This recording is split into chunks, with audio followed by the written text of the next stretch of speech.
Mesdames et messieurs, bienvenue, shalom, que la paix et la grâce de notre Seigneur Jésus-Christ vous accompagnent. Nous sommes dans la joie de vous retrouver encore dans ce nouveau numéro de ce programme Ta Grandeur. Ce programme qui est consacré à notre Dieu, ce programme qui a pour but de gagner les âmes, de nous édifier également à travers la parole de Dieu, car nous avons tous reçu cet ordre-là d'aller et de faire de toutes les nations les disciples de Jésus-Christ. Alors nous évangélisons également à travers le média. Alors, nous recevons encore une fois pour vous l'homme de Dieu, le pasteur Serge Malou Mouleba, qui nous vient fraîchement de l'Europe. Ce n'est pas une première, son passage dans Ta Grandeur. Il est passé, c'est la énième fois. Et aujourd'hui encore, il a un bon message pour nous, il a un bon message pour vous. Moi, je vous souhaite déjà bon appétit. Eh bien, nous allons parler de la confusion. De la confusion, mais on va beaucoup plus mettre l'accent dans le domaine de couple. On va parler du choix du conjoint et du conjointe. On va parler également on va se poser la question, est-ce réellement Dieu a créé un seul homme pour une seule femme? Est-ce un chrétien doit nécessairement se marier avec une chrétienne ou voilà? Autant de questions. Alors moi, je n'ai pas de réponse. Heureusement que Dieu a inspiré son serviteur et lui, il a des réponses par rapport à toutes ces questions. Nous sommes en direct. Vous pouvez également nous envoyer vos messages via le numéro qui est affiché. Mais si vous avez également besoin que l'homme de Dieu puisse prier pour vous, eh bien, n'hésitez pas. C'est un culte que nous rendons à notre Dieu. Si vous avez envie d'adorer, eh bien, faites-le, adorez-le, louez-le, mettez-vous, je ne sais pas quelle est cette position-là qui vous convient, mais sinon, installez-vous confortablement parce que nous allons manger cette bonne nourriture, mais c'est après ceci. Shalom, nous sommes Hope Kinshasa et nous venons encore prendre rendez-vous avec vous. Nous vous invitons à prendre part à notre nouvelle édition de notre session Worship Autour de toi 4. Autour de toi 4 se tiendra ce dimanche 12 mars 2017 à l'église de la Restauration, 6 avenue Kimpe numéro 13, Harry Top Top, en diagonale de Peloustor Pigeon, dans la commune de Ngaliema. L'entrée est gratuite. Et cette fois-ci, nous connaîtrons la participation spéciale du pasteur Adams Mbouma. Alors invitez vos familles, invitez vos amis, invitez tout le monde. Kabali Solo, Peko Zangate. Autour de toi 4. Cette invitation est pour tout le monde et sans aucune exception. Alors ne manquez pas et que Dieu nous bénisse tous.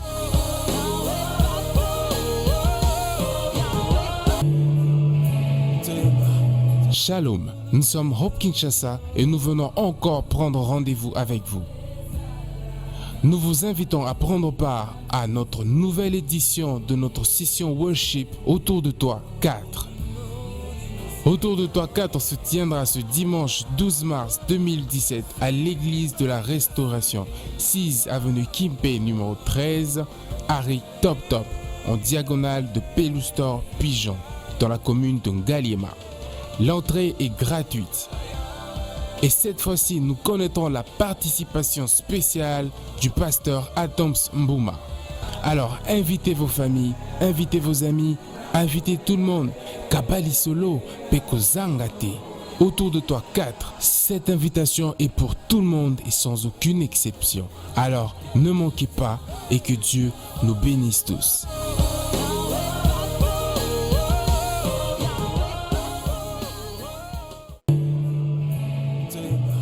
Shalom, nous sommes Hope Kinshasa et nous venons encore prendre rendez-vous avec vous.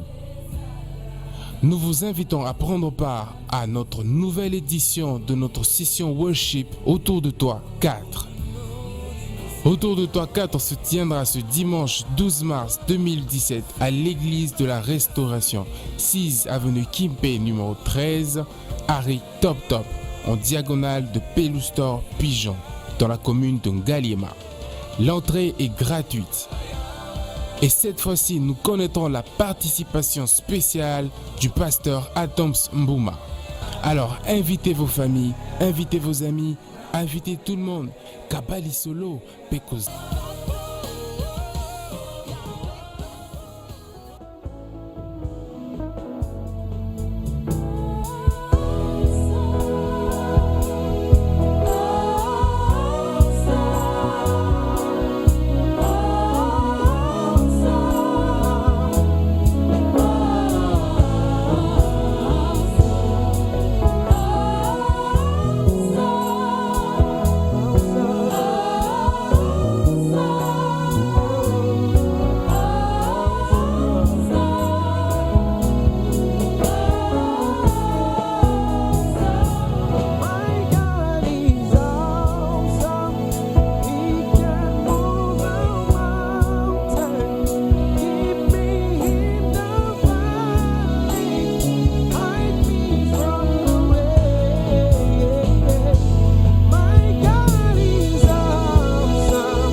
On les fait pour le roi des rois. Zambé Monene, effectivement, aujourd'hui, j'allais dire ce matin, mais cela dépend également de là où vous vous trouvez. Peut-être que chez vous, il fait déjà nuit. Alors, nous, aujourd'hui, on n'hésite pas de dire qu'il est vraiment grand. Et nous savons pourquoi nous le disons. Ce n'est pas un slogan, c'est vrai. Et c'est vraiment, vraiment la vérité que notre Dieu est grand, il est grand, il est grand, Aza Monene. Nous recevons pour vous le pasteur Serge Malou Mouleba, à qui nous disons shalom, pasteur. Shalom, ma chère Bienvenue sœur. encore une fois dans ce programme. Oui, je suis très ravi. Tout va bien? Ça va par la grâce de Dieu. Alors, aujourd'hui, vous revenez également avec une autre casquette, celui de l'écrivain, parce que on va parler également, peut-être vers la fin de cet ouvrage intitulé « Quel doigt pour mon alliance ?» Alors, on va avoir vraiment des précisions par rapport à ça, mais on va d'abord parler de ce grand thème, la confusion. Alors, la confusion, mais on va beaucoup plus rester dans le domaine des couples. On va faire vraiment, on va mettre beaucoup plus l'accent en ce qui concerne les fiançailles, le choix du conjoint, le mariage, le divorce, la polygamie, la polyandrie, toutes ces choses-là autour du mariage, on va en parler. Mais d'entrée de jeu, comment expliquez-vous ces mots, la confusion? Pourquoi la confusion? La confusion, c'est tout simplement le fait qu'on peut prendre quelque chose d'autre pour une autre. Donc, le fait de confondre, c'est le fait d'avoir une analyse erronée d'une situation ou d'un fait. On est dans une conception erronée du moment où on a une analyse erronée. C'est ce qui ramène la confusion, c'est la mauvaise compréhension des faits ou la mauvaise compréhension des situations. C'est ça qui ramène que le peuple ou toute une entité puisse vivre dans cette confusion. Dans cette confusion, et comme je l'ai dit, on va beaucoup plus mettre l'accent en ce qui concerne le mariage. Comment vous concevez ce mot ou ces termes, le mariage?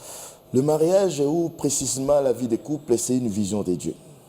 C'est une vision de Dieu. Aujourd'hui, ce qui ramène surtout la confusion qui après engendre des frustrations, des déceptions, même des séparations.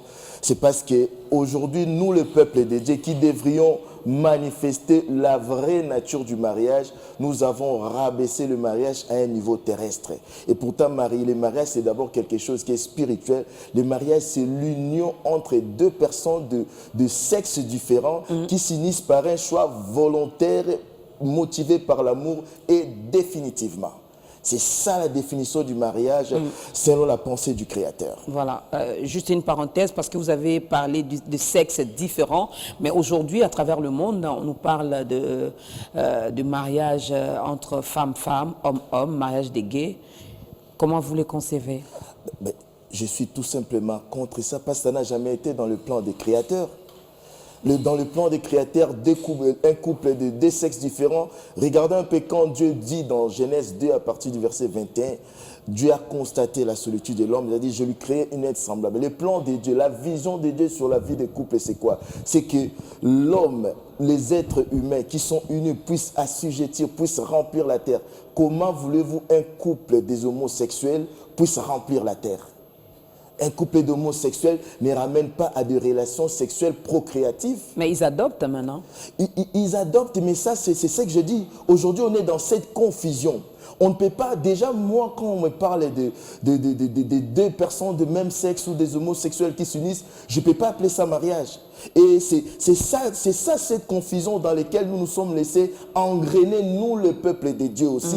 Parce que si j'avais appelé ma tablette marque X, c'est parce que marque X a mis son sceau, parce que ça a été fait selon le modèle, selon le prototype du créateur de ces fabricants. Mais aujourd'hui, comment pouvons-nous appeler l'union entre deux personnes de même sexe le mot mariage? Parce que l'inventaire du mariage, c'est notre Dieu. Du moment où notre Dieu ne met pas son sceau, on ne peut pas parler de mariage, on peut parler de deux personnes de même sexe qui s'unissent, mais emploie un autre mot que le mariage.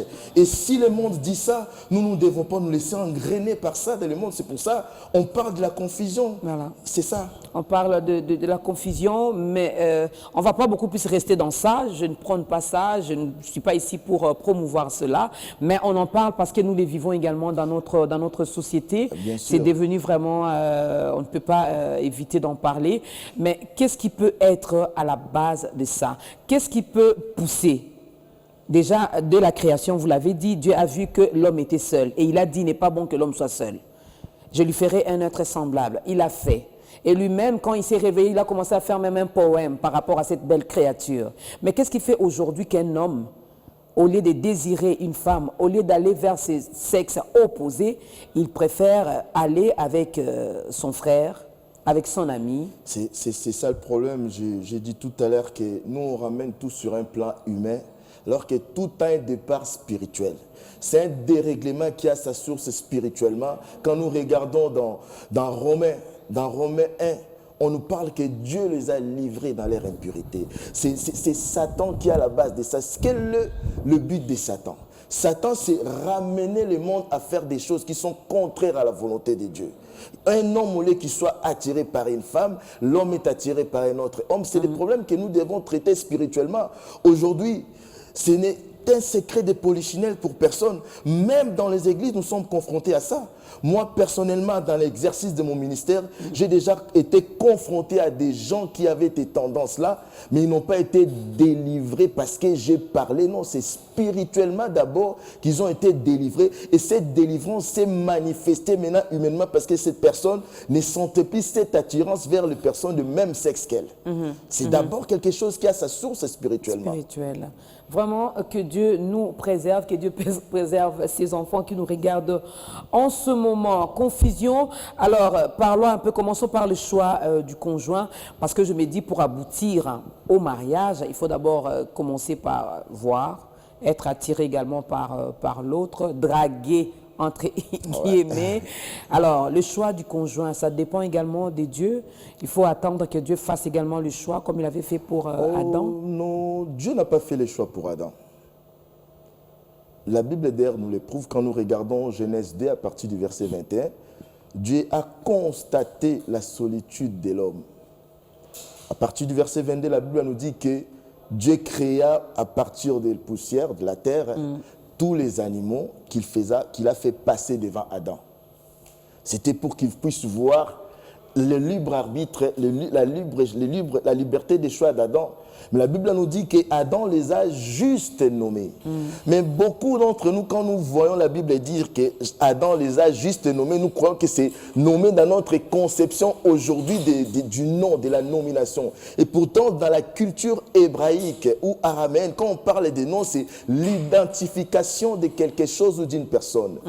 Dieu a constaté la solitude de l'homme, a créé les animaux, les a ramenés, les a fait passer devant Adam. Adam ne les a pas identifiés comme les choix qui pouvaient combler le manque qu'il avait en lui. C'est vide qui était en lui. Et la Bible nous dit que finalement, l'homme ne trouva pas son vis-à-vis semblable.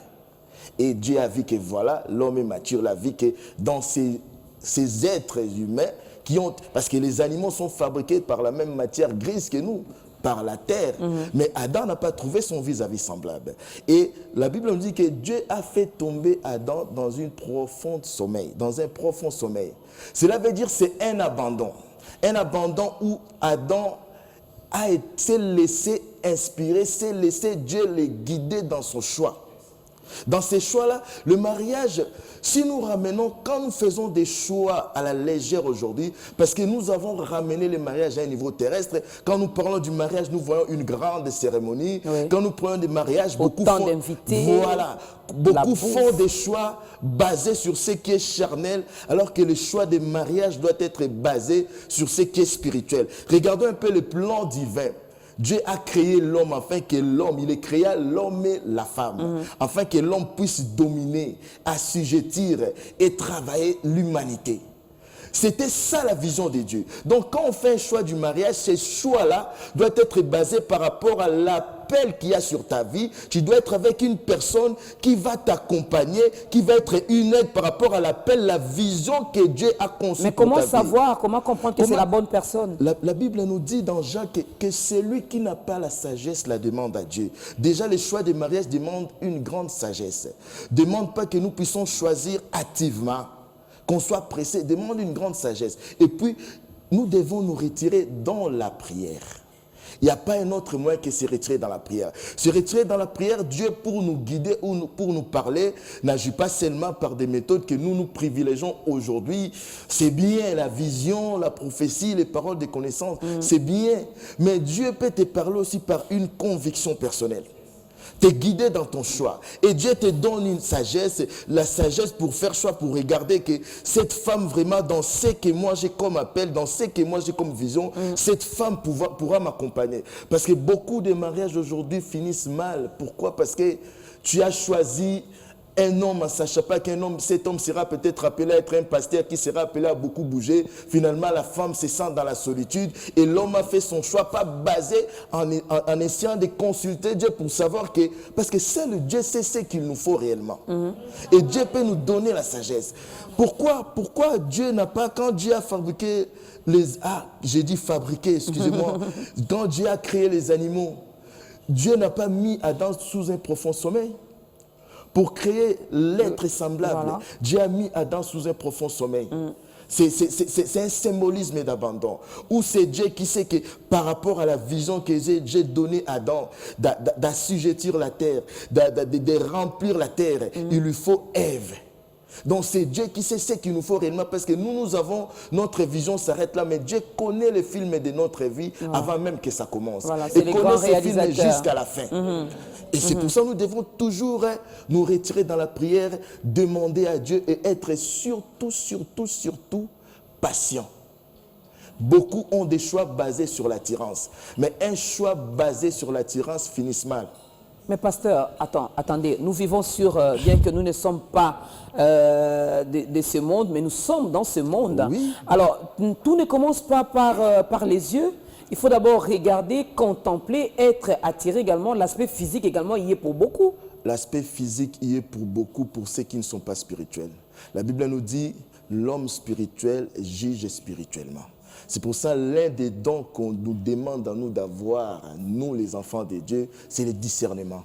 Le discernement n'est pas basé sur ce qui est apparent. Vous savez, même dans la Bible, on voit dans 1 Samuel 13 l'histoire ou l'épisode d'Amnon qui était attiré physiquement par Tamar. La Bible nous dit qu'il était malade quand il regardait Tamar. La Bible nous parle parce qu'elle était vierge. Elle regardait déjà un choix basé sur ce qui est charnel.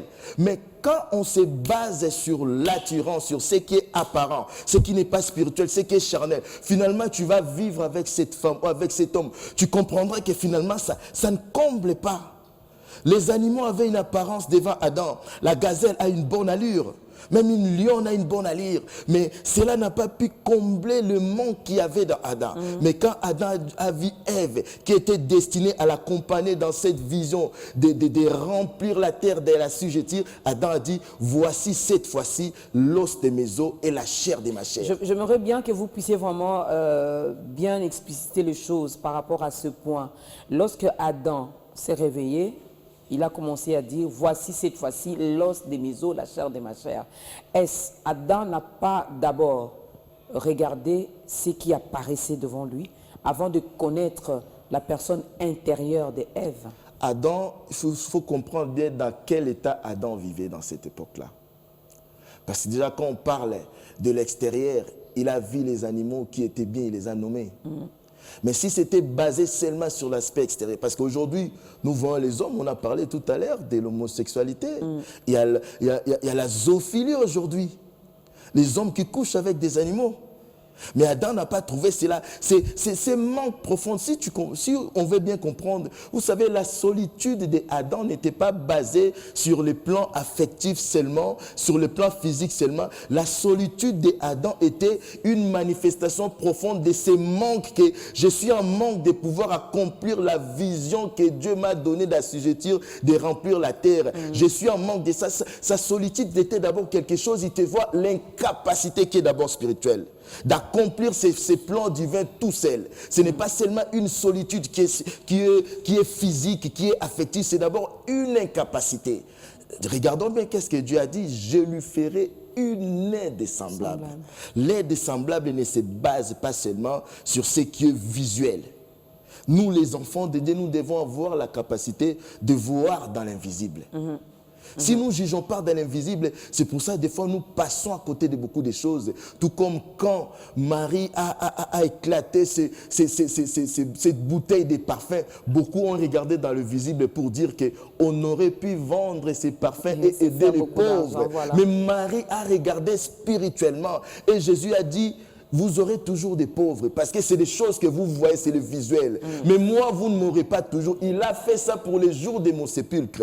Nous voyons que la Bible nous dit, ils sont venus très tôt matin pour parfumer, embaumer le corps de Jésus, mais il n'était plus là. Parce que Marie avait anticipé, parce qu'elle avait la capacité de voir dans l'invisible.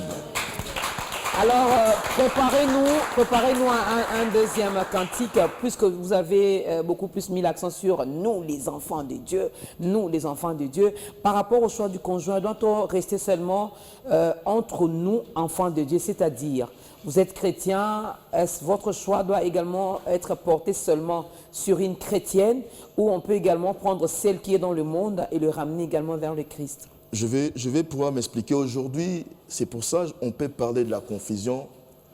On a schématisé Dieu aujourd'hui. On ne peut pas schématiser Dieu. On ne peut pas enfermer Dieu dans un schéma.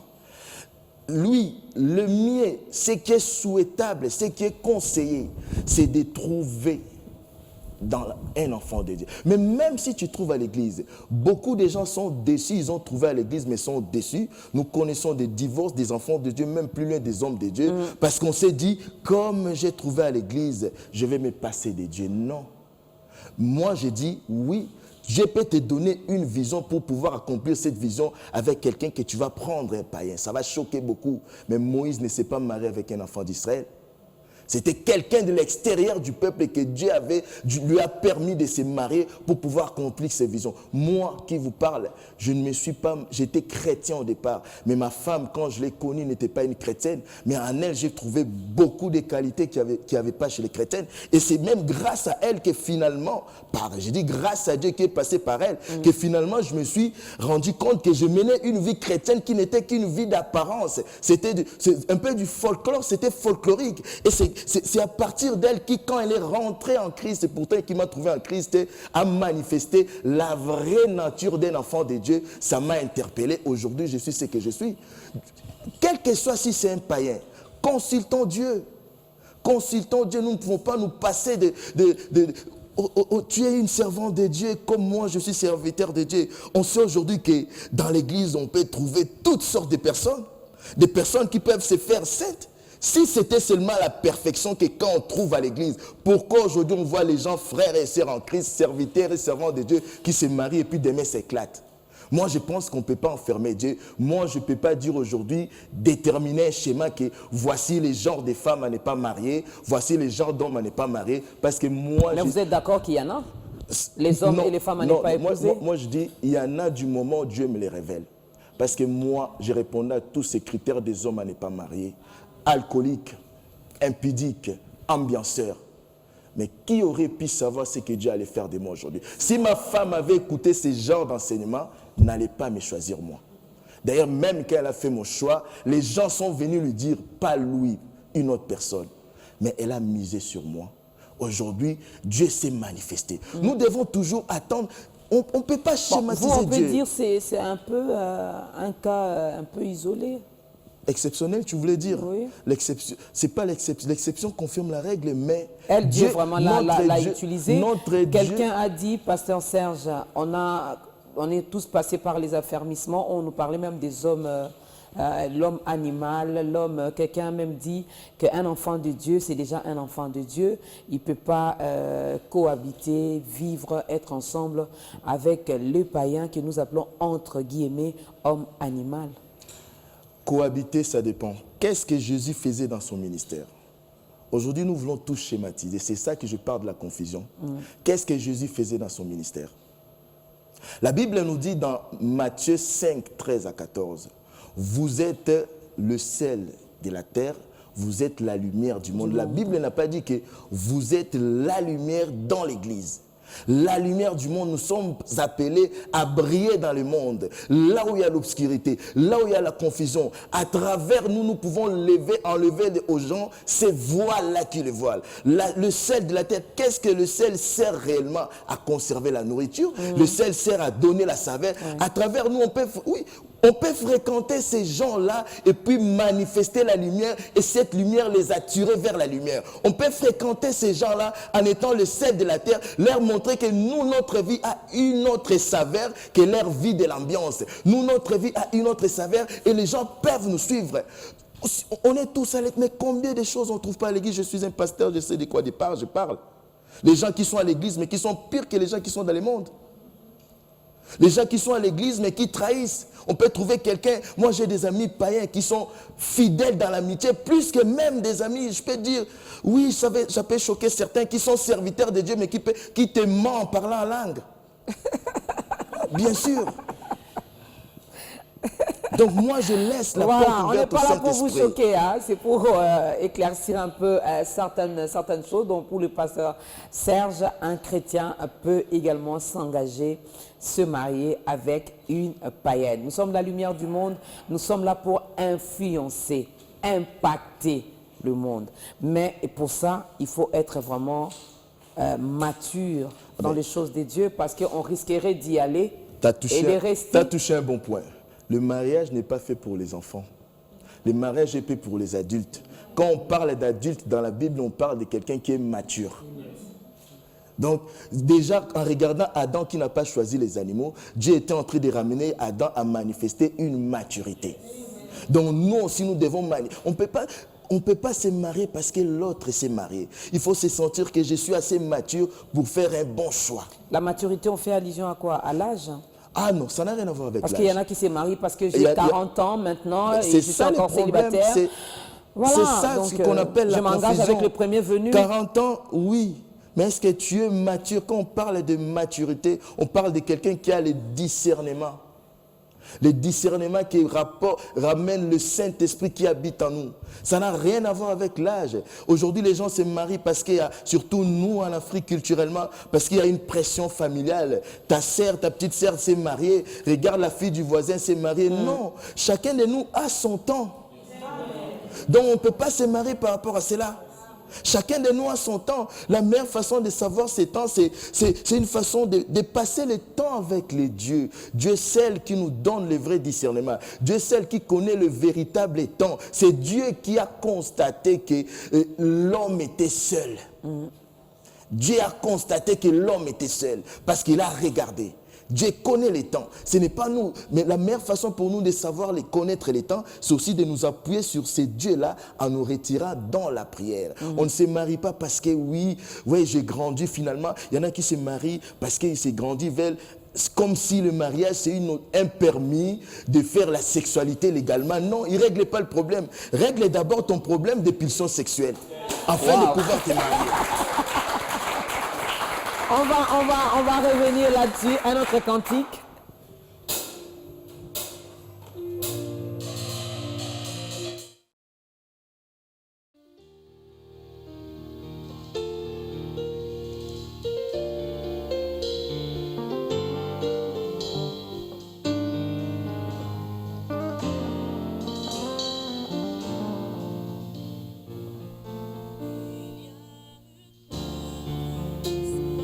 Only dans le sang.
Voilà, beaucoup de mariages échouent aujourd'hui à cause de la confusion. Vous êtes allés vraiment à côté par rapport au choix. Vous n'avez pas eu le temps de beaucoup prier. Vous l'avez fait parce que c'était sous pression de la famille, parce que les amis se sont mariés, parce que vous avez remarqué que finalement vous aviez assez de moyens et vous avez décidé d'épouser celle qui est aujourd'hui votre épouse, et voilà que ça n'a pas peut-être marché. Alors heureusement que l'homme de Dieu est là, il va également nous aider, parce qu'on parlera également de ceux-là qui ont fait finalement un mauvais choix, mais là ils se retrouvent dans le mariage. Quoi faire également? Est-ce il faut répudier la femme, la chasser, divorcer et tout? On va en parler, mais parlons un peu du vrai mariage. C'est quoi le vrai mariage? Est-ce le mariage civil, coutumier ou bénédiction nuptiale? Le vrai mariage, déjà, par rapport à la célébration, le mariage, l'authenticité des mariages ne tient pas tellement à la célébration, la manière de l'exposer ou de le manifester. Le vrai mariage, c'est un mariage qui est basé sur l'amour, un choix fait librement.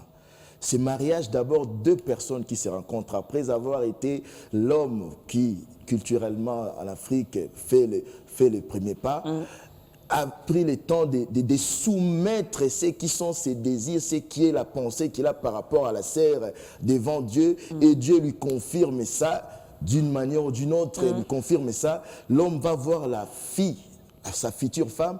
Ils doivent les deux se retirer des gens dans la prière que Dieu les confirme, et le mariage soit basé vraiment sur l'amour. Parce qu'il y en a qui se marient avec des agendas cachés. Il y en a qui se marient, comme tu as dit tout à l'heure, parce que j'ai 40 ans, mon âge avance, ils se marient. Ça, ce n'est pas un vrai mariage. Et malheureusement, ce mariage peut passer devant moi, le pasteur, je vais le bénir. Mais l'autre ne sait pas que l'autre, elle s'est mariée seulement parce qu'elle regardait son âge. Et on voit des gens qui, pasteur, mon âge avance, finalement, ils ne cherchent même pas à se retirer dans la prière. Elle ne cherche même pas à savoir s'il répond à ce qu'elle est là comme critère entre guillemets ou conviction. Le problème est que le premier qui me proposera le mariage, je me donne. Et le vrai mariage, c'est un mariage qui est basé sur l'amour. Ça commence d'abord entre Dieu et les deux personnes. Et quand Dieu approuve, nous allons vers les hommes. On va passer devant la famille parce qu'on doit demander la main devant la famille. Voilà. La Bible nous montre que quand Dieu, Genèse 2, verset 22, quand Dieu a formé Ève, Dieu pouvait laisser Ève dans un coin du jardin d'Éden et puis Adam s'est promené à la trouver. Non. Dieu l'a ramené. Adam a pris Ève entre les mains de Dieu, qui symboliquement représente un tuteur, un parent ou un responsable. C'est-à-dire, maintenant vous allez exposer ce que vous avez eu le temps de mûrir dans la présence de Dieu, dans la prière, devant les parents. Mais quand on se présente devant les parents, ce n'est pas pour avoir leur accord. On se présente devant les parents pour que les parents puissent accepter, reconnaître ce que Dieu a approuvé. Et nous sommes dans cette confusion où les parents... Mais ils peuvent également refuser. Ils peuvent refuser. Quand les parents refusent, normalement, nous, parents que nous sommes, j'ai une grande fille aussi, je ne suis pas là pour donner mon accord ou pas à ma fille. Je suis là pour approuver, reconnaître ce que Dieu a déjà approuvé. Ces gens-là ont pris le temps de prier en secret. Mais il peut y avoir maintenant... Quand nous avons eu du mal à discerner la volonté de Dieu, Dieu peut susciter une opposition, soit chez les parents. La meilleure façon de faire, ce n'est pas d'aller dans la confrontation. La meilleure façon de faire, c'est que les deux personnes, les deux futurs mariés, puissent se retirer encore dans la prière. Et ce n'est que dans la prière, ils peuvent vaincre cette opposition, si cette opposition, parce que le diable aussi également, s'il voit que telle sœur et tel frère sont destinés ensemble pour accomplir une grande vision de Dieu, le diable peut susciter aussi une opposition auprès des parents. Mais il ne faut pas surtout pas aller dans la confrontation. Retirons-nous dans la prière. J'ai dit tout à l'heure, le mariage, c'est quelque chose qui est spirituel. Dans la prière, nous devons vaincre ça. Moi, ça m'est déjà arrivé dans mon ministère d'être confronté à deux jeunes qui s'aiment, qui finalement, les parents s'opposent. Mais quand nous nous sommes retirés dans la prière, cette opposition, ce n'est pas une opposition que Dieu a suscitée pour empêcher des personnes qui n'étaient pas destinées ensemble. C'était une opposition de diable. Et puis, nous l'avons vécu. Finalement, le Père a accepté. Les jeunes gens se sont mariés. Mais également, Dieu peut susciter une opposition quand nous discernons mal sa volonté. Et je suis tellement ébloui parce que tu aimes bien les filles qui ont une forme bien, tu aimes bien les filles claires, tu aimes bien les filles intellectuelles, tu aimes bien des hommes éloquents, tu aimes bien des hommes qui sont serviteurs de Dieu, entre guillemets. Tu es tellement ébloui par ça, aveuglé par ça. Vous savez, même nos pensées peuvent à partir du subconscient produire des rêves. Et pour dire, ah, Dieu m'a montré que c'est lui. Et puis Dieu, en ce moment-là, Dieu peut susciter une opposition auprès des parents.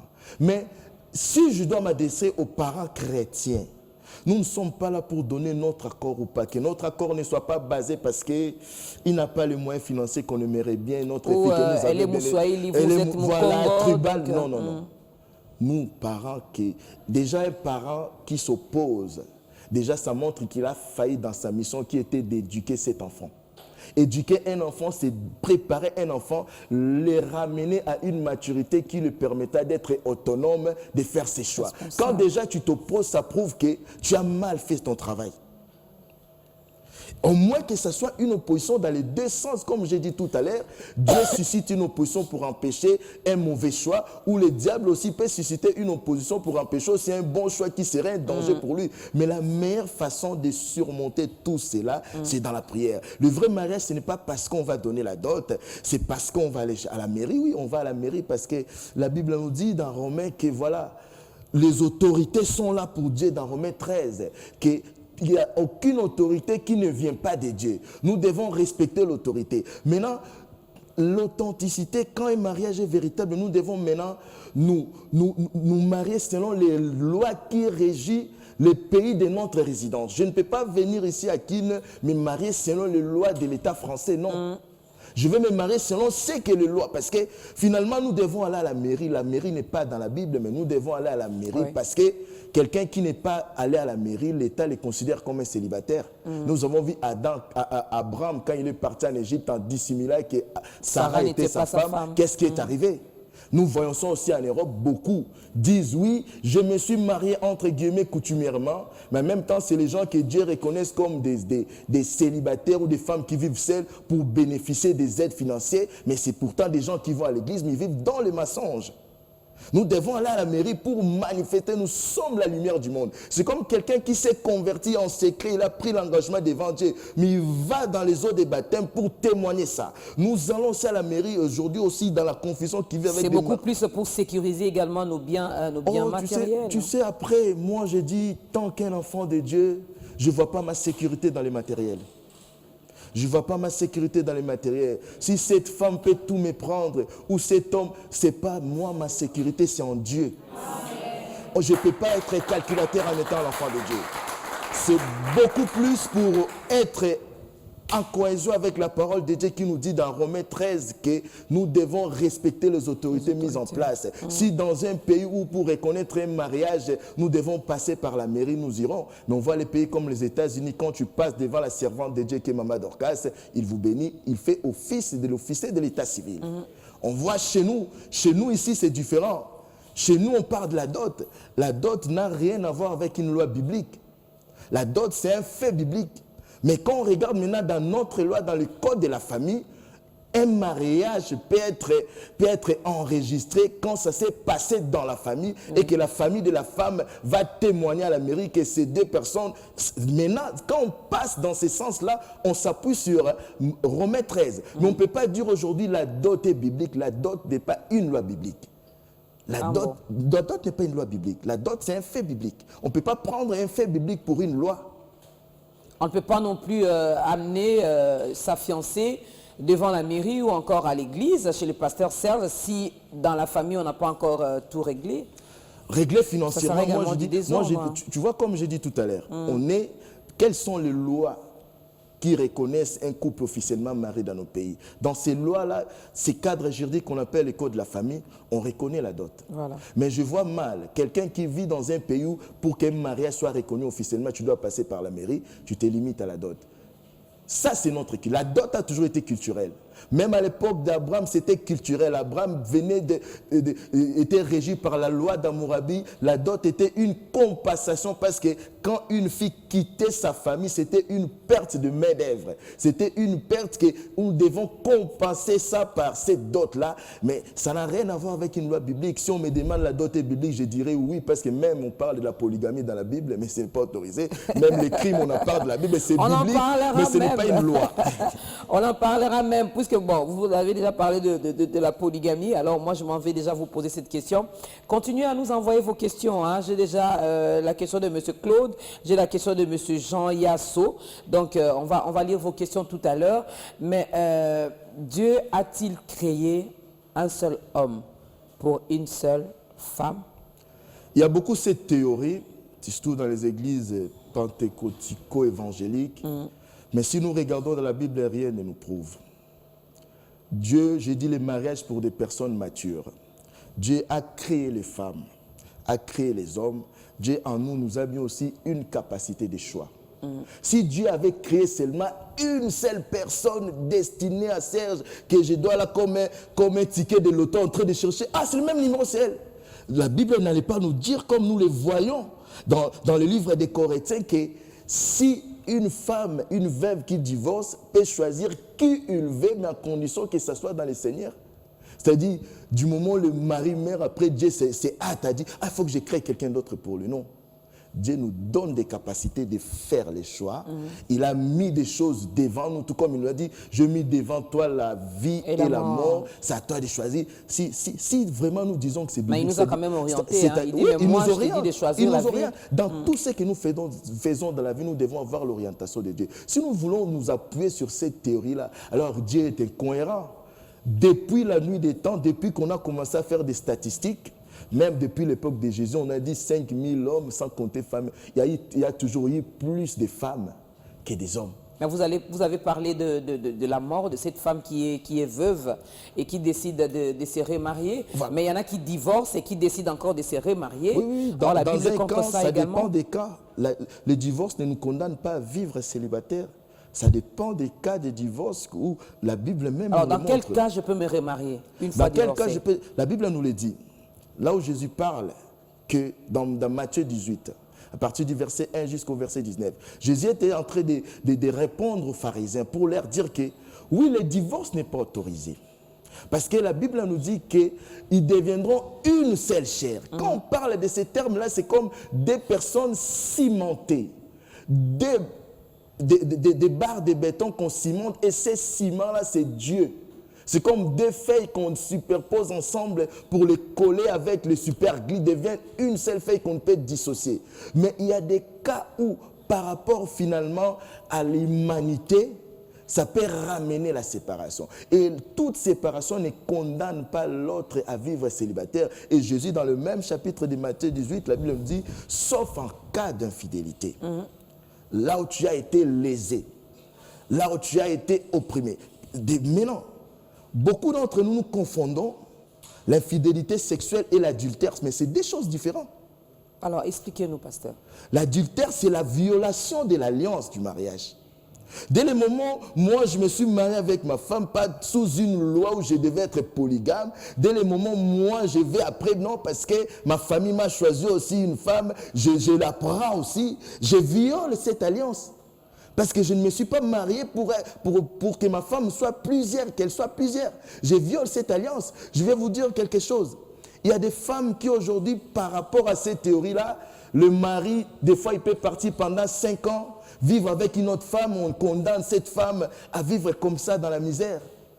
La Bible nous dit, quand nous regardons dans le livre de Matthieu, la Bible nous dit que si ton frère ou ta sœur a péché, tu vas les voir, tu les reprends. Si vous ne vous entendez pas, tu ramènes une première, une deuxième faute. Si finalement, deuxième personne, si finalement la personne, la sœur ou le frère n'écoute pas, tu ramènes les problèmes à l'église.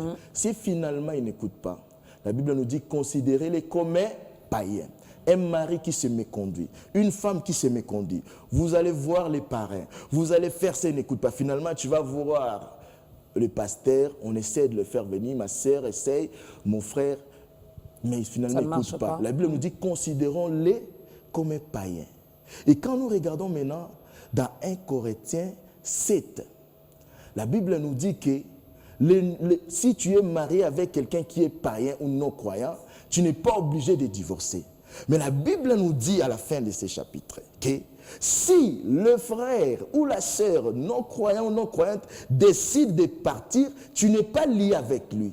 Partir, ce n'est pas seulement qu'il part, il t'abandonne. Mais si tu es marié pour vivre avec ton mari, en même temps, le mari passe tout le temps avec une deuxième bureau. Tu es condamné, surtout dans nos cultures africaines, à vivre dans cette misère. Oui, tu continues à prier que Dieu te ramène ton homme à la maison. Oui, on pêche. Je connais même quelque part où il y a les premières femmes qui passent leur temps à prier en pleurant pour que Dieu ramène leurs hommes. Même moi, Dieu a opéré ça dans ma vie. Mais je te parle dans le cadre où je t'ai parlé qu'on conseille, quand on ramène déjà à l'église, c'est-à-dire l'église a prié, vous savez, la prière résout tout, mais nous ne devons pas seulement nous camper dans la prière. Toi, la servante de Dieu, tu vas prier pour le couple. Mais à un moment, tu seras ramené à faire venir cette sœur-là pour essayer de la conseiller, essayer de la faire raisonner. Et si c'était une fausse sœur, comme on peut appeler des sœurs en crise, moi j'ai vu des sœurs où tu conseilles finalement, c'est dit, je ne sens plus rien pour lui, j'ai déjà quelqu'un d'autre. Et quand tu parles bien avec la sœur, avec le discernement du Saint-Esprit, tu te rends compte que la sœur, elle s'est mariée parce qu'elle avait envie de quitter chez ses parents, c'était une pression, parce que finalement, il y avait l'âge qui avançait, parce que finalement, des copines s'étaient mariées, mais finalement, elle ne vit pas errer. L'autre, l'homme, il vit errer parce qu'il a la femme qu'il désirait. Mais par contre, la sœur, non, il a juste un homme par défaut. Parce qu'il lui fallait un mariage. Donc quand on épuise la prière, tout ça là, on va voir l'église, les pasteurs, conseils, tout ça, on nous dit de considérer telle personne comme un païen. Et la Bible nous dit aussi, si un païen décide de quitter le foyer, la sœur ou le frère n'est pas lié avec lui, est libre. Donc on a droit de se remarier. On ne va pas rester comme ça parce que quelqu'un a fait son aventure, il est venu, il t'a utilisé, il a abusé de toi, il est parti, toi tu es condamné à vivre misérable. Non, mais dans tout cela, on ne peut pas schématiser Dieu. Nous devons toujours nous retirer dans la prière pour savoir quelle est la volonté de Dieu pour mon cas. Parce que le cas de Maman Dorcas n'est pas le cas de Sœur X. Quelle est la volonté de Dieu par rapport à mon cas? Par rapport à moi. Voilà. Bonjour ta grandeur, c'est le frère Claude Bindou Boubi depuis Kindu. Pasteur, est-ce que les serviteurs de Dieu peuvent prophétiser en disant que la femme que tu as, c'est la femme de ta vie au moment où elle n'est pas ta femme? Je vais dire quelque chose. Déjà aujourd'hui, avec ces prophéties-là, on a beaucoup de balames aujourd'hui. Si Dieu te prophétise, c'est-à-dire la prophétie doit souvent être une confirmation de ce que Dieu t'a parlé en privé.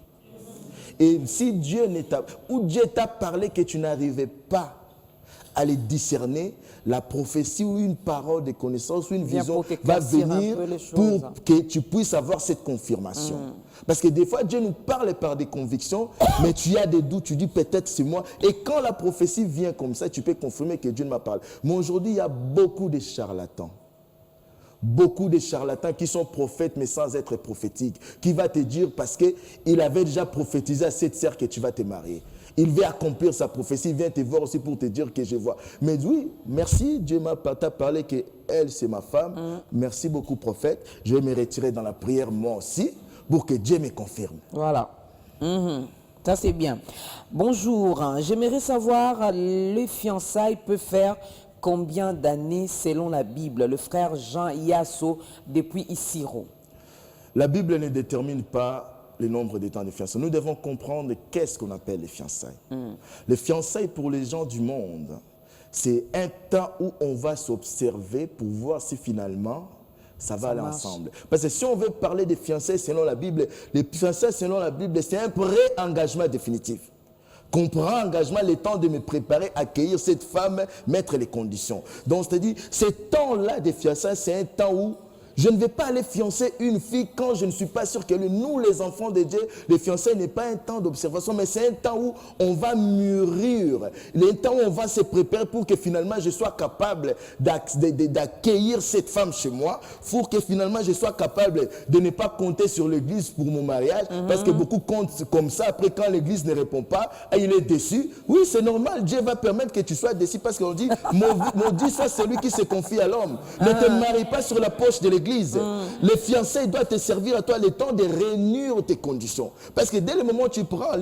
Aujourd'hui, on a créé même un état entre les fiançailles et ce qu'on appelle les prétendants. Moi, j'ai un frère qui me demandait, je vais juste être dans une période de prétendants. J'ai dit non. C'est-à-dire quoi? Prends d'abord le temps de prier. Si Dieu te confirme, c'est la femme de ta vie, tu vas le voir. Si elle aussi, elle a cette conviction, vous deux, les fiancés, c'est votre temps où vous allez prier pour cette nouvelle vie que vous allez commencer. Où vous allez prier que Dieu vous donne les moyens pour répondre aux conditions requises dans l'endroit où tu te trouves pour pouvoir te marier. Tu ne vas pas dire, oui, je me suis fiancé comme je fais partie de la chorale va cotiser pour moi. La Bible dit, maudit celui qui se confie à l'homme. Maudit. Alors, les frères aussi, hein, il y en a qui ont maintenant l'art de fiancer autant de sœurs dans nos églises. C'est ça. Il n'y a pas de temps. Moi, mon fiancé a duré combien de temps? Mon fiancé a duré quelques mois. Déjà, quand j'ai connu ma femme, bien que, vous savez, la sémence de la parole de Dieu ne pourrit pas. J'ai fait connaissance avec ma femme un certain 9 juin. Après 3 mois, j'ai été demander sa main chez ses parents. Mon temps de fiançailles, c'était un temps où je devais me préparer financièrement parce que mes finances ne permettaient pas que je puisse avoir un endroit où l'accueillir. C'était ce temps-là que je me suis préparé. 9 mois après, je l'ai accueilli. On a fait notre mariage à nous, sans compter sur les poches des gens. Voilà. Aujourd'hui, beaucoup de frères comptent sur les poches des gens. Arrêtez, ne frère. comptez pas sur ça, mes bien-aimés. Vous êtes dans l'incohérence, dans la confusion totale. Oh, le pasteur ne m'a pas aidé. D'ailleurs, je change même d'église. Voilà. Oh. Alors, préparez-nous un troisième cantique. Si le pasteur répond rapidement à cette question. Est-ce possible pour un chrétien aujourd'hui de ne pas se marier malgré son attachement à son Dieu? Le frère Pati Patox depuis Lemba. Vous savez, on avait posé la question à Jésus-Christ dans Matthieu 19, verset 12, c'est quoi là où on a posé une question sur le mariage. Jésus-Christ a dit, il y en a qui sont eunuques dès le sein maternel. C'est-à-dire, il y en a qui sont destinés à être aussi célibataires. Les célibats, c'est un don aussi, la Bible nous parle. Mais beaucoup dans nos églises, nous refusons cela parce que le problème vient de nous. Non, nous, les leaders qui faisons croire aux gens que tout le monde est destiné au mariage. Non. Tout le monde n'est pas destiné au mariage.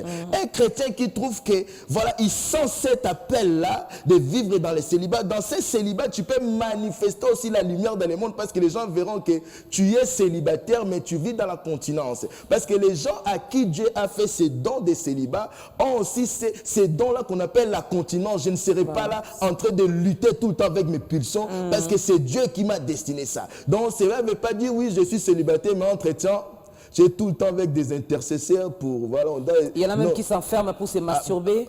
Voilà, ça c'est un mot aujourd'hui dans l'église. On a des sœurs qu'on trouve saintes, des frères qu'on trouve saintes, mais dont le diable oppresse à travers ces masturbations-là. Donc ça, on doit... Ces gens-là ne sont pas trop coupables, ils sont coupables en même temps, ils sont victimes. Nous devons prier pour que des choses comme ça ne soient pas dans nos églises. Nous aussi, les hommes de Dieu, nous devons être une sorte de représentant de Dieu, que quand une sœur ou un frère se confie à moi, ce n'est pas pour que j'aille dire à ma femme. C'est ça. Elle ne vient pas en vrai se confier à moi, elle vient en vrai se confier à Dieu. On doit se retirer dans la prière. Si je trouve que ma femme doit m'aider dans ces temps-là, je vais demander à la personne, est-ce que tu souhaites qu'on puisse t'accompagner avec ma femme? Sans l'influencer, si elle me dit accompagner, oui, là, c'est dans la prière. Hein? Dans la Parce qu'il y prière. a aussi des sœurs qui viennent se confier chez le pasteur, que pasteur, voilà, chaque nuit je fais ceci, je me masturbe, je me cache, je fais ceci. Et puis le pasteur dit, bon, au lieu que tu le fasses seul, viens, on va aller dans la chambre haute, et puis voilà, on commence à t'appliquer l'huile, et puis voilà. Malheureusement. Malheureusement. Soutenez les sœurs, c'est dans la prière. Heureusement, le royaume de Dieu a beaucoup de bonnes choses à part ces dérives-là. Voilà. Merci Heureusement. Seigneur. Troisième cantique.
quotidien vient, oui, nous avons besoin de toi.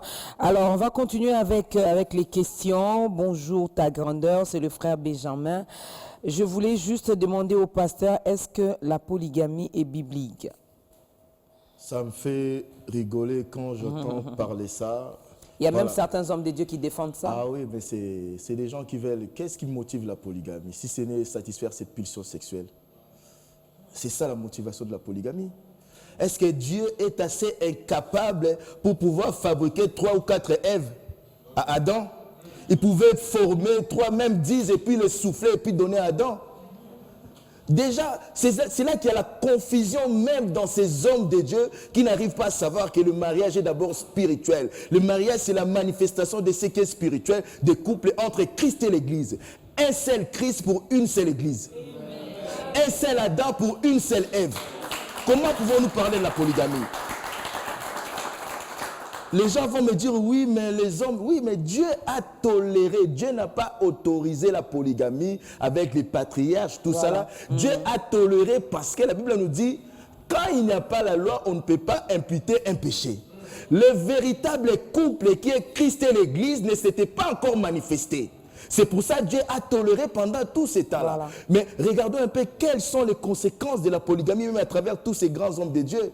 Chez Abraham, chez David, chez Salomon, quelles sont les conséquences de la polygamie? Il y a même eu l'inceste qu'on a parlé tout à l'heure, d'Amnon et Tamar chez David, qui pourtant est l'homme selon le cœur de Dieu. Moi-même qui vous parle, je suis issu d'une famille de polygamie. Je sais que dans la polygamie, il n'y a rien de bon. La polygamie, ce qui motive la polygamie, c'est rien que satisfaire ses pulsions sexuelles. C'est peut-être des hommes qui ne sont même pas capables, pendant les menstruations de la femme, de se calmer. C'est pour ça qu'ils veulent avoir d'autres femmes. C'est des gens qu'on doit d'abord régler leurs problèmes de pulsions avant de prétendre que la polygamie est biblique. Il y en a qui disent, qui prétendent que la femme ici, depuis qu'elle m'a donné 5 enfants, elle ne s'occupe plus de moi, elle est devenue sale, elle est devenue, c'est qu'elle est devenue obèse ou quoi. Et puis on va se chercher une jeune fille bien taillée. Bon, elle reste quand même la maman. C'est ça que j'ai dit. Pour satisfaire quoi la jeune fille bien taillée? Non, ici ça sent les pipis des enfants, alors ailleurs ça ne sent pas les pipis des enfants. Beaucoup de gens, ça sent le pipi des enfants. Qu'est-ce que toi tu fais pour aider cette femme-là? La Bible ne nous dit pas que la femme est la subalterne de l'homme. La Bible nous dit que c'est son aide semblable. Peut-on appeler quelqu'un qui est moins faible que nous pour nous aider? Non. Non. On appelle toujours quelqu'un qui a quelque chose de plus que nous. Mais ces hommes-là sont tellement dans la confusion qu'ils sont incapables de voir le potentiel, ce qui est caché. C'est même à cause de que ces femmes deviennent comme ça. Parce qu'on se marie pour pouvoir s'entraider. Mais toi, tu dis, pendant qu'elle était en train de grossir, tu étais où? Tu étais où? Et c'est toi-même qui l'as aidé à grossir comme voilà. Ça. Tu étais où? C'est des gens qui cherchent, c'est des gens qui vivent dans la confusion, ils confondent les choses et puis leur vie. Le mariage, c'est spirituel. Quand on se base sur des choses spirituelles, nous devons être conduits dans la révélation. C'est pour ça que la Bible dit, un peuple sans révélation, c'est un peuple sans frein. Quand on dit sans frein, on se dit, on est dans la confusion. Je ne sais même pas, je dois m'arrêter là, il y a un mur là, je suis tellement confus, je me colle là. C'est ce qui se passe avec ces gens. Et puis ça fait mal. Même Salomon, l'exemple que vous donnez à la fin, lisez bien la Bible, il a regretté. Hein. Voilà. Il a dit que tout était vanité. Mais le conflit que nous vivons dans le monde aujourd'hui, dans le Moyen-Orient, c'est pas à cause de la polygamie?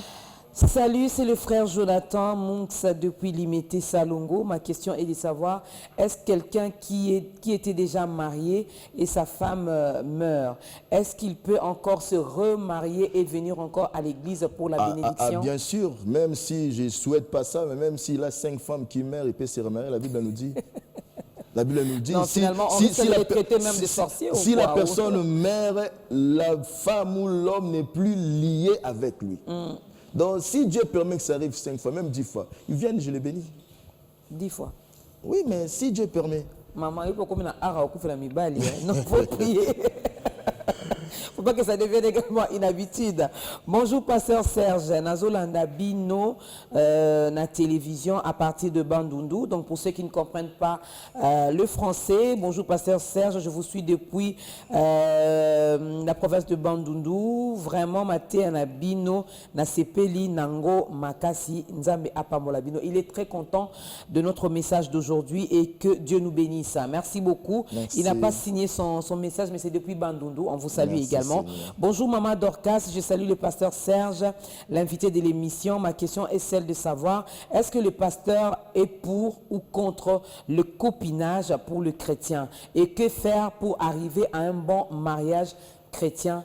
Quel est le parcours? C'est le frère Arli depuis Lingwala. Qu'est-ce qu'il appelle le copinage? Peut-être le fait qu'un frère va commencer à côtoyer une sœur, le temps qu'il puisse... Non, mais ça, vous savez, la Bible nous dit dans Jacques 4,7, résistez au diable. Mais je vous dis, l'impudicité est plus forte que le diable.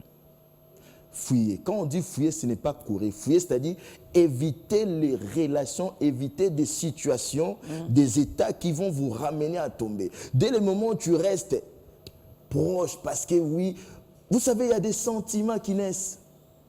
Il y a des sentiments qui naissent un jour ou l'autre. Vous n'allez pas vous rendre compte et puis glisser dans l'irréparable. C'est pour ça qu'il faut éviter, c'est la sœur, oui, vous parlez bien, mais quand déjà je n'interdis pas l'amitié entre un frère et une sœur, l'amitié là. Mais si le frère trouve que c'est quelqu'un qui a du mal à se contenir dans ses pulsions, il vaut mieux que ce soit un frère qui évite l'amitié. J'ai dit, c'est pareil pour la sœur aussi. Mais quand vous êtes vraiment dans une maturité, vous comprenez qu'il n'y a plus ni grec ni juif, il n'y a plus ni femme, c'est ma sœur, il est comme mon frère.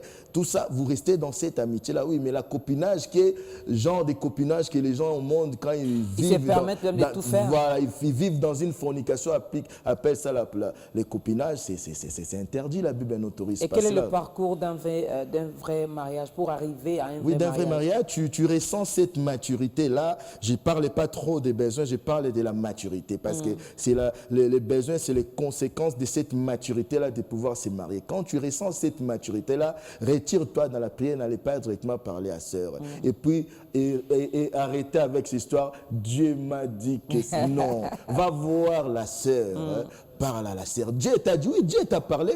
Mais ça, c'est une manipulation où tu vas venir influencer la sœur si c'est quelqu'un qui craint Dieu pour dire, ah, Dieu lui a dit non. Dieu t'a parlé à toi. Maintenant, va voir la sœur normalement. En tant qu'homme, parle à la sœur. Que la sœur aussi, Dieu, c'est la sœur, retire-toi dans la prière pour voir.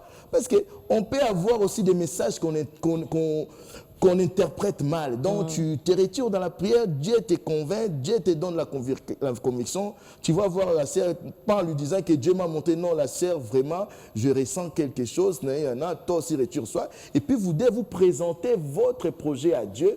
Et après cela, vous allez voir la famille pour témoigner. C'est comme un baptême, on s'est converti spirituellement, mais on va dans les eaux des baptêmes pour manifester ce qui s'est passé spirituellement. Donc, on va voir aussi les parents où aller à la mairie comme un témoignage. Nous témoignons que nous nous attachons à ce que Dieu a inventé et institué, qu'est la vie des couples ou les mariages. C'est ça le parcours. Voilà. Bonjour, je demande au pasteur de m'éclairer. J'ai un fiancé qui a un enfant avec une autre femme, mais il veut m'épouser. Je me sens coupable malgré que je l'aime. Faut-il que je me marie ou que je laisse tomber ma chance? Pourquoi l'enfant que ton fiancé a eu dans son passé doit t'empêcher de le marier? C'est ça. Déjà, ça prouve que tu dois travailler d'abord côté cœur, parce qu'il faut que tu te sentes, tu puisses aimer. La Bible nous dit, nous les chrétiens, on ne nous reconnaîtra pas parce qu'on manifeste l'opulence ou la prospérité matérielle. Quand les gens verront l'amour qu'il y a entre vous, ils reconnaîtront que vous m'appartenez. Donc, si tu as cet amour-là, l'homme a fait ses bêtises avant, a fait ses erreurs, qui ont engendré qu'il puisse avoir des enfants, un enfant hors mariage. Tu prends cet homme-là, tu prends aussi cet enfant comme ton enfant. Cela ne doit pas t'empêcher. Voilà, avant de parler de l'ouvrage, moi je vais demander à notre invité, le pasteur Serge Malou Mouleba, parce que ça fait partie également de ce programme. Le but c'est de gagner également les âmes. Il y en a qui suivent bien ce programme, il y en a qui ont commencé à nous regarder depuis le début, mais là ils viennent à peine de prendre cette décision de donner leur vie à Christ. Si vous pouvez les aider via une prière. Volontiers. Allez-y, regardez votre caméra. Ma soeur ou mon frère qui me regarde en ce moment, la plus grande décision qu'on a à prendre de notre vie, qui peut nous faire rentrer dans une destinée prophétique, c'est d'abord être en Christ. Si je peux t'accompagner, c'est une grâce pour moi et puis un privilège de t'accompagner dans ces démarches-là. Tu vas tout simplement répéter ces prières après moi avec ton accent, avec ton langage, mais que le fond reste le même. Seigneur Jésus, je reconnais que j'étais dans la confusion, car je ne te connaissais pas vraiment réellement, car je ne t'avais pas encore accepté dans ma vie. Aujourd'hui, là, ta parole, le Saint-Esprit a convaincu mon cœur. Je t'invite dans ma vie, afin que tu puisses élire domicile dans ma vie, que tu sois mon Seigneur et mon Sauveur, qu'à partir d'aujourd'hui, ta volonté puisse se substituer à ma volonté. Si tu as fait cela sincèrement, parce que quand Jésus est ton Seigneur, c'est-à-dire à partir d'aujourd'hui, tu ne marcheras que selon la volonté de Jésus-Christ, car il a payé le prix pour toi. Gloire à Dieu. Bienvenue à la grande famille des corps de Christ.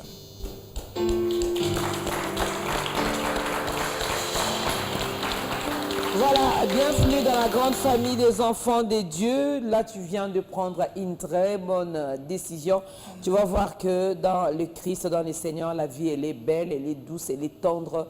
Ce n'est pas l'image qu'on t'a fait voir l'autre fois pour dire non. Quand on parle d'un chrétien, on voit un homme pauvre, un homme, je ne sais pas moi, un mendiant. Non, non, non. Notre Dieu est riche, tu vas voir. Alors, si tu n'as pas une église d'attache, contactez-nous. Après cette émission, on pourra toutefois vous orienter, que vous soyez en Europe, en Amérique, en Afrique, en Asie, nous allons vous orienter par rapport à ça. Alors, Pasteur Serge, j'ai entre mes mains les livres. Quel doigt pour mon alliance? C'est quoi ça encore? C'est un livre, hein, et d'ailleurs, vous savez, ce livre est sorti officiellement en France, mais n'est pas encore distribué. On s'était dit, on va vraiment manifester notre gratitude envers ta grandeur, oui, en lui donnant cette exclusivité. Parce que l'éditeur qui a édité ces livres m'a découvert pour la première fois sur le plateau de ta grandeur. Ok, gloire à la Dieu. Première émission qu'on a fait avec vous, il m'a contacté pour pouvoir faire ces livres. Quand on parle de quel doigt pour mon alliance, ce n'est pas une question. C'est une prière, parce que le mariage, c'est un projet de vie. Le mariage, c'est une vision divine. Donc, nous ne devons pas prendre cette décision avec légèreté. Quel doigt pour mon mariage? C'est une sœur, un frère qui s'adresse à Dieu pour dire que quel doigt pour mon mariage, c'est-à-dire avec quelle personne je peux m'unir dans l'alliance pour pouvoir atteindre notre destinée. Quel doigt pour mon mariage, c'est aussi quel est le temps que toi, Dieu, tu juges opportun pour que je puisse me marier.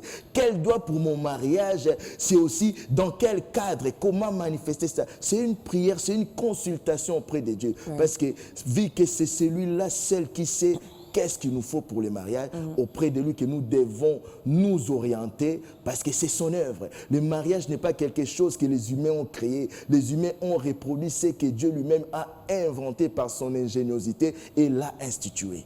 Ça, c'est bien. Nous bénissons l'Éternel vraiment pour ça. Donc, où est-ce qu'on peut s'en procurer? Ça se vend combien? Ces livres, je n'aime pas parler de prix à la télé. Ces livres a le prix qu'on accorde à quelqu'un qui veut vraiment se laisser orienter par Dieu. Ah, ok. Voilà.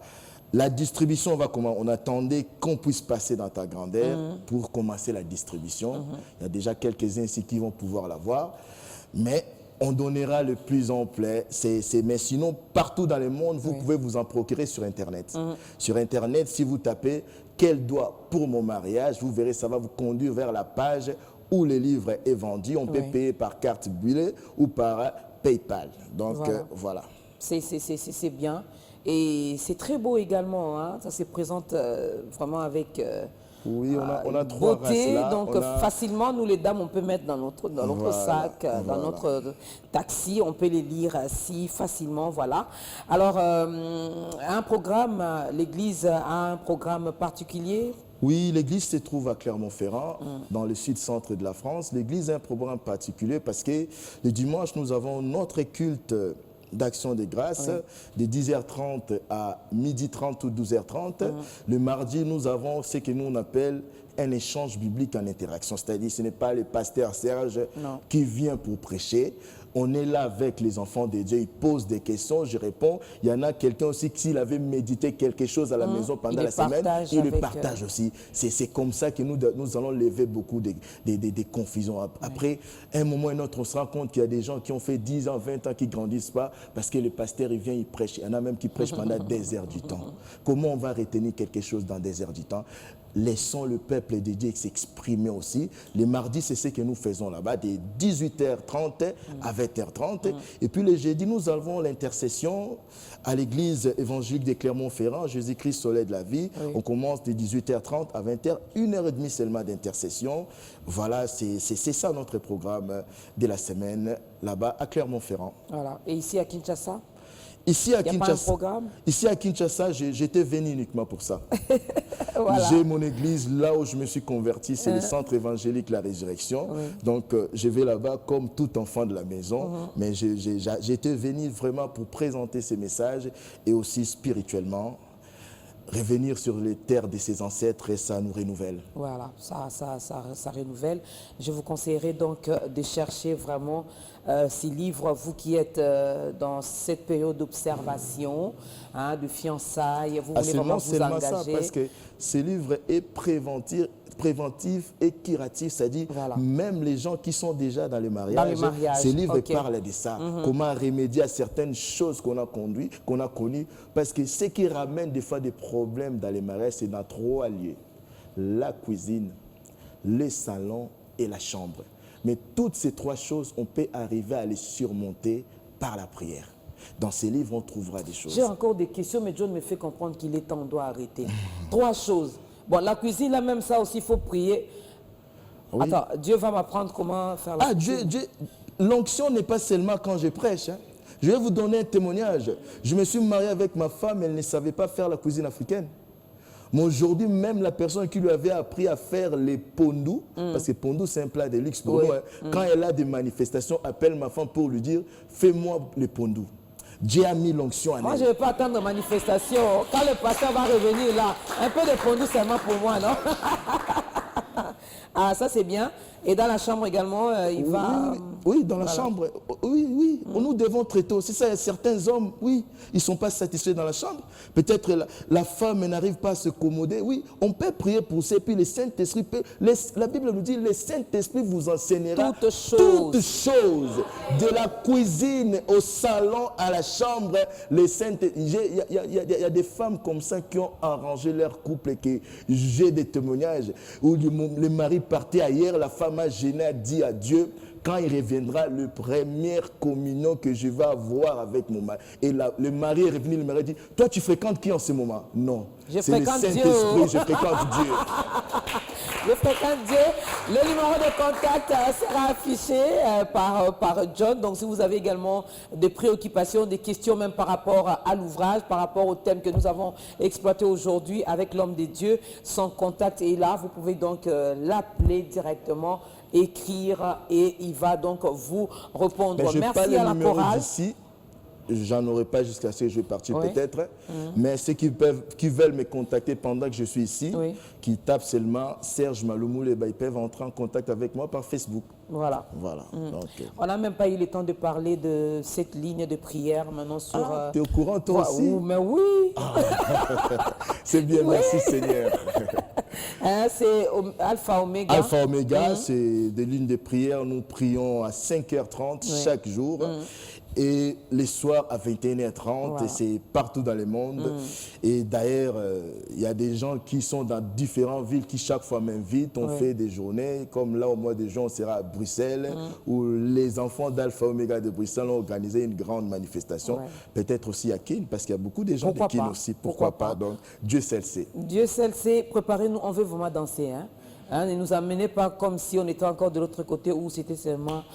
non. On veut vraiment danser, manifester notre joie dans les Seigneurs, surtout qu'il y en a qui viennent à peine de faire leur entrée et la Bible est claire. La Bible ne dit pas qu'on organise une fête au ciel parce qu'on a bien mangé, parce qu'on a bien prêché. Non, c'est lorsque un païen s'est converti. C'est en ce moment-là qu'il y a une grande fête. Et surtout, tu as raison, qu'ils ne croient pas que la vie chrétienne est morose, non. naze. Non, attendez, vous allez voir. La vie chrétienne, là, elle est Ouais. Alléluia. Merci à la chorale, vous avez bien chanté. Merci à l'équipe technique. Merci à notre maquilleuse. Merci également à notre coiffeuse d'aujourd'hui. Voilà, on vous salue vraiment. On se retrouve la semaine prochaine dans un autre numéro avec un autre invité et que notre Dieu vous bénisse. Pasteur, nous allons tous nous lever. Préparez-nous un cantique vraiment chaud. Pasteur, aidez-nous à clôturer avec une courte prière. D'accord. Seigneur éternel, Dieu des armées, nous te remercions infiniment, nous te rendons grâce. Toi qui nous as rendus capables de pouvoir être utiles à la société en nous utilisant ces matins à travers ces plateaux, tous ceux qui sont dans les coulisses et ceux qui sont au plateau, que toute la gloire et l'honneur te reviennent. Merci Seigneur Jésus-Christ.